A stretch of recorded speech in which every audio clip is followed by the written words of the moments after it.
There's a pecking order, who does what. And you have to, when you're moving cattle and introducing here, you have to be aware of that.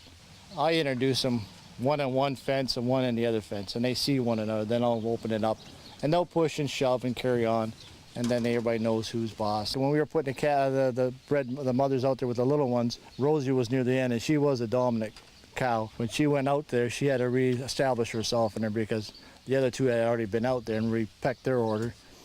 And then she'd come out to reestablish. And it's never to hurt. They just push and shove and do whatever. And then that's the end of it. Just to show, hey, I'm boss. And when I go here, you guys come behind me and we go to eat. We all go to eat. And just like siblings fighting one another. I thought I was doing something good, that she'd be underneath the cover when we were having that real cold weather and rain and snow and that coming. I thought she was a little closer to have a calf. But as soon as the other cows went around the back to feed, she realized she was by herself. She was happy. She had all the hay she wanted. She had water. She had it made. I put her in the morning, and they all kind of stayed around here, and everything was fine and dandy. But then when it come the evening for the feeding, and the other ones went around the back to feed, and she couldn't go back. And that's 1,200 pounds. Boom, down. $150 for another gate, and don't do that again.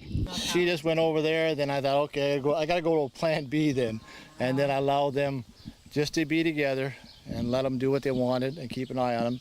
And then when she was giving birth, then I pulled the ones that didn't have a baby off to one side, but in that part where she could see them no matter what happened. When she realized that she has a baby now, that was the main thing compared to having buddies. Like human beings, they're going to take, your own kids are going to come first before your friends, right?